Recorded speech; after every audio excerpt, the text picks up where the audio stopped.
Hello everyone, I am doctor जय शिरपरा, your biology teacher और आप सबका आज के लेक्चर में स्वागत है। आज हम पढ़ने वाले हैं यू बैक्टीरिया के बारे में। यू बैक्टीरिया के एक दूसरे ग्रुप के बारे में जिनको हेट्रोट्रॉफिक बैक्टीरिया कहा जाता है। प्रीवियस लेक्चर में आपने ऑटोट्रॉफिक यू बैक्टीरियाज के बारे में पढ़ा जो अपना खाना खुद बनाने के लिए कैपेबल थे। जो बैक्टीरिया अपना खाना खुद नहीं बना सकते, जो डिपेंडेंट होते फूड के लिए, उनको हम हेट्रोट्रॉफिक बैक्टीरिया कहते हैं। और आज हम उसी के बारे में पढ़ने वाले हैं। आपको खास याद रखना है कि यू बैक्टीरिया में ऑटोट्रॉफिक बैक्टीरिया के नंबर्स उतने ज़्यादा नहीं हैं। सबसे ज़्यादा मेजोरिटी में नेचर के अंदर हेट्रोट्रॉफिक बैक्टीरिया ही पाए जाते हैं। They are the most abundant in nature. Nature के अंदर, एनवायरनमेंट के अंदर, डिफरेंट इकोसिस्टम के अंदर जो सबसे ज़्यादा प्रभावी बैक्टीरिया है वो हेट्रोट्रॉफिक बैक्टीरिया है। ऑटोट्रॉफिक्स के नंबर्स बहुत ही कम होते हैं। रोल इन इकोसिस्टम, इनका इकोसिस्टम में क्या रोल है? The majority are important decomposers. ये इम्पोर्टेंट डीकम्पोजर है। डीकम्पोजिशन प्रोसेस किसको कहते हैं हम? डेड एलिमेंट्स का डीके होता है और उनके अंदर जो भी मटेरियल, जो भी एलिमेंट्स है वो लीच आउट होकर वापस सोइल के अंदर या तो वाटर के अंदर चला जाता है, उसको हम डीकम्पोजिशन कहते हैं। और ये प्रोसीजर बहुत ही इम्पोर्टेंट है क्योंकि सोइल से प्लांट्स मिनरल एब्जॉर्ब करती है, वहाँ से फूड के ज़रिए वो हमारी बॉडी में आते हैं और हमारी डेथ के बाद उनका वापस से सोइल में जाना बहुत ज़रूरी है। वरना सोइल के अंदर एक वक्त ऐसा आएगा जब मिनरल्स का लेवल कम हो जाएगा और फूड बनाने के लिए, ग्रोथ करने के लिए प्लांट्स को इनफ अमाउंट ऑफ मिनरल्स या तो न्यूट्रिएंट्स नहीं मिलेंगे। तो डीकम्पोजिशन प्रोसेस में क्या होगा? जैसे कि जो लीव्स गिर चुके हैं प्लांट्स के, उसके अलावा आप देखें तो ऑर्गेनिजम्स जो है उनका अनडाइजेस्टेड फूड, या तो फिर ऑर्गेनिजम्स के मरने के बाद उनकी डेड बॉडी है उनको डीकम्पोजर्स डीकम्पोज कर देते हैं, तोड़ देते हैं। डीकम्पोजिशन प्रोसेस में जो कॉम्प्लेक्स केमिकल्स होते हैं उनको हम सिंपल फॉर्म में ब्रेक कर देते हैं जिससे प्लांट के रूट्स उसको ईजीली एब्जॉर्ब कर पाए। और ये बहुत इंपॉर्टेंट काम है। जैसे मैंने आपको समझाया, many of them have a significant impact on human affairs. Human के साथ इनका बहुत बड़ा कनेक्शन है हेट्रोट्रॉफिक बैक्टीरियाज का, क्योंकि इनमें से कुछ बैक्टीरियाज ऐसे हैं जो हमें बहुत बड़ा फ़ायदा देते हैं, जो हमारे लिए बेनिफिशियल है, जैसे मिल्क में से कर्ड बनाने वाले बैक्टीरिया। और कुछ ऐसे भी बैक्टीरिया है जो हमें डिजीज़ करते हैं। आप सब जानते हैं कि पुराने समय में टाइफाइड और कोलेरा की वजह से कितने सारे लोग मारे गए थे। ये तो भला है अलेक्जेंडर फ्लेमिंग का, अर्नेस्ट चेन का, जिनकी वजह से पेनिसिलिन नाम की फर्स्ट एंटीबायोटिक मार्केट में आ पाई। और एंटीबायोटिक्स के आने की वजह से आज बहुत कम लोग मरते हो गए बैक्टीरियल इन्फेक्शन से। हमें क्योर मिल चुका है, बैक्टीरिया के सामने कैसे बचना है उसका तोड़ मिल चुका है। तो ये इम्पैक्ट है इन बैक्टीरियाज का ह्यूमन की लाइफ के साथ।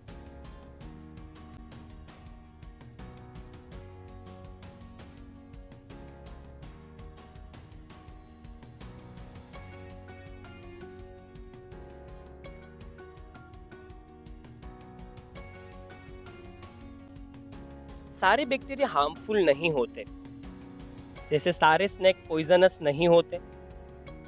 तो वैसे ही कह सकते हैं कि बैक्टीरिया का मतलब बिल्कुल ये नहीं होता कि सारे बैक्टीरिया डिजीज़ करते हैं, सारे हमारे लिए हार्मफुल है, सारे हमारे दुश्मन है, ऐसा नहीं है। कुछ फ्रेंडली भी है। ह्यूमन फ्रेंडली बैक्टीरिया हमारे लिए बहुत ज़्यादा बेनिफिशियल है। जैसे कि bacteria are helpful in following processes. Curd from milk, milk से कर्ड बनाने के लिए जो बैक्टीरिया काम करता है, जिसको लैक्टोबैसिलस एसिडोफिलस भी कहते हैं, ये बैक्टीरिया, इसका नाम आपको बिल्कुल याद नहीं रखना, पर ये बैक्टीरिया एक्चुअल में हेल्पफुल है। उसी की वजह से तो मिल्क में से कर्ड फॉर्म हो पाता है। प्रोडक्शन ऑफ एंटीबायोटिक्स, कुछ ऑर्गेनिज्म से, कुछ बैक्टीरियाज का ग्रुप है जिनमें से हमें एंटीबायोटिक्स नाम के केमिकल्स मिले हैं जो हार्मफुल बैक्टीरियाज को मारने के लिए काम में आते हैं। Fixing nitrogen in legume roots, आप सब ने सुना होगा कि पल्स और बीन्स फॉर्म करने वाले जो भी प्लांट्स है उनके रूट्स के अंदर लेग्यूम जो कहते हैं हम, ऐसे प्लांट्स, उनके रूट्स के अंदर नोड्यूल्स पाई जाती है और ऐसी नोड्स के अंदर राइजोबियम नाम के बैक्टीरिया होते हैं और ये बैक्टीरिया एटमॉस्फेरिक नाइट्रोजन को नाइट्रोजन सोल्ट में कन्वर्ट करते हैं और ऐसे प्लांट्स को ज़्यादा अमाउंट में नाइट्रोजन सोल्ट्स मिल जाता है और इसी रीज़न से ये ज़्यादा प्रोटीन फॉर्म कर पाते हैं। इसीलिए तो हम पल्सेस और बीन्स खाते हैं क्योंकि उनमें से हमें प्रोटीन मिलता है। तो ये बहुत बड़ा फ़ायदा है और ऐसा कहा जाता है कि हमारे फार्म में जिस जगह पर हमने पल्सेस और बीन्स ग्रो करवाए होते हैं वहाँ नेक्स्ट ईयर ज़्यादा नाइट्रोजन फर्टिलाइज़र आपको स्प्रिंकल करने की या डालने की ज़रूरत नहीं रहती। उनके रूट्स के अंदर जो नोड्यूल्स होती है उनके अंदर जो राइजोबियम बैक्टीरिया होते हैं वो बैक्टीरिया ने पहले से ही काफ़ी सारा नाइट्रोजन सॉल्ट सॉइल के अंदर एस्टेब्लिश कर लिया होता है। तो आपकी जो केमिकल फर्टिलाइज़र के ऊपर डिपेंडेंसी है वो काफ़ी कम हो जाती है। तो ये हमारे लिए फ़ायदेमंद है।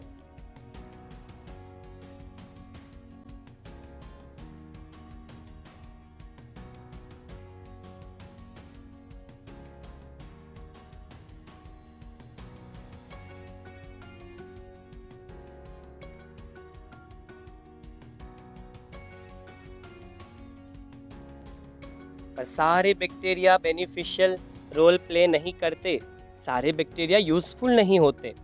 डिजीज़ कॉजिंग बैक्टीरिया भी है। डिजीज़ कॉजिंग बैक्टीरिया को हम पैथोजेनिक बैक्टीरिया कहते हैं, उनसे डिजीज़ होते हैं। They are causing damage to human being, crops, farm animals and pets.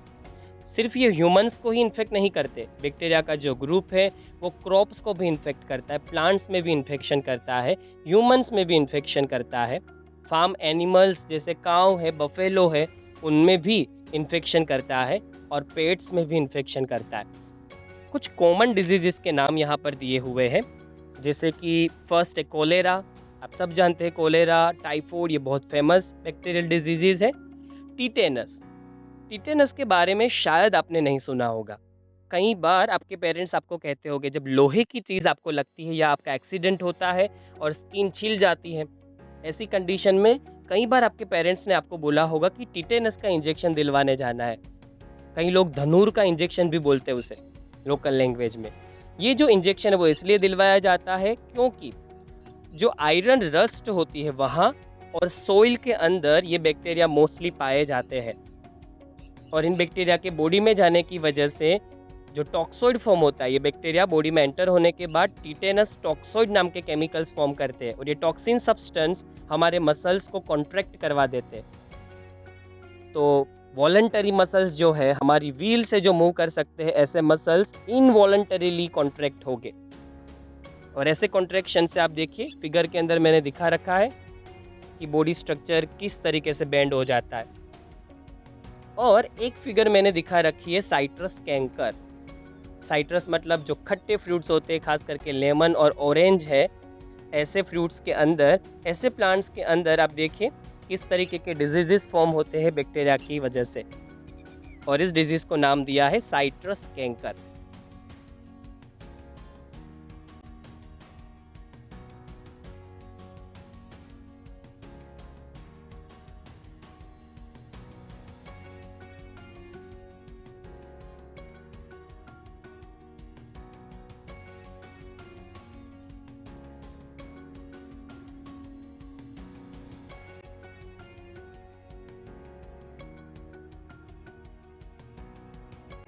Reproduction of bacteria. Bacteria reproduction कैसे करते हैं? आप सब लोअर स्टैंडर्ड में पढ़ चुके हैं कि बैक्टीरिया सेल डिवीजन के ज़रिए खुद को रिप्रोड्यूस करवाते हैं। Bacteria reproduce mainly by fission, fission मतलब division.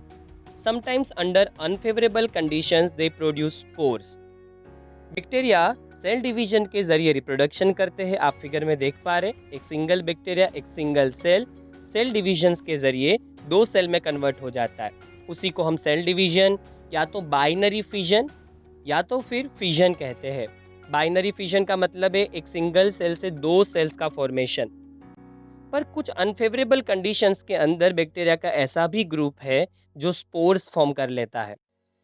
They also reproduce by a sort of sexual reproduction by adopting a primitive type of DNA transfer from one bacterium to the other.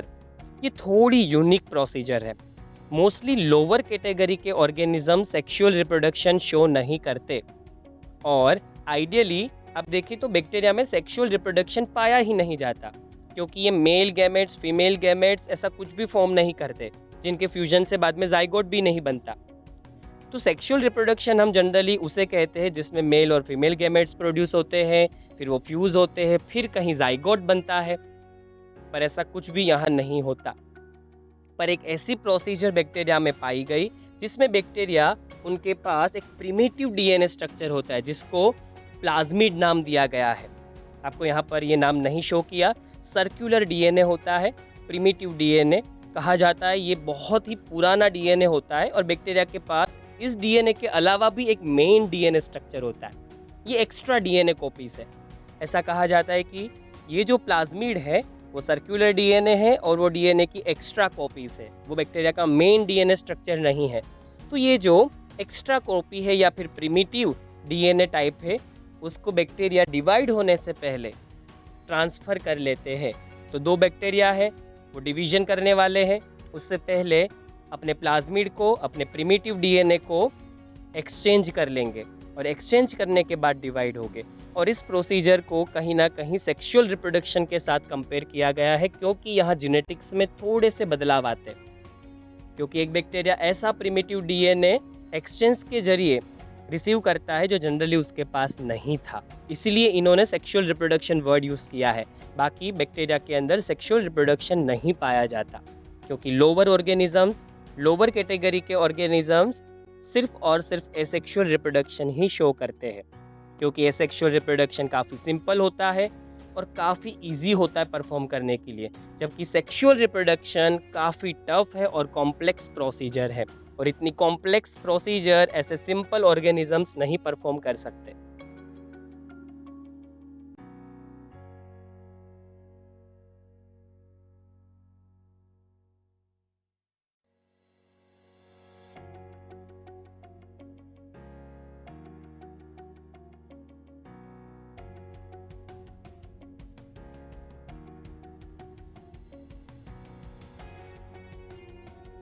Mycoplasma, unique bacteria, NEET में बहुत बार पूछा गया है mycoplasma के बारे में, तो बहुत इंपॉर्टेंट क्वेश्चन है माइकोप्लाज्मा।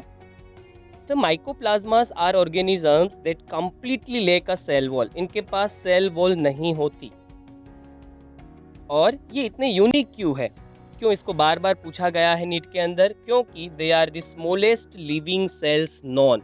अब तक हमने जितने भी अलग अलग यूनिसेल्यूलर ऑर्गेनिजम्स को खोजा है, लिविंग ऑर्गेनिजम्स को खोजा है, उनमें से सबसे छोटा है माइकोप्लाज्मा।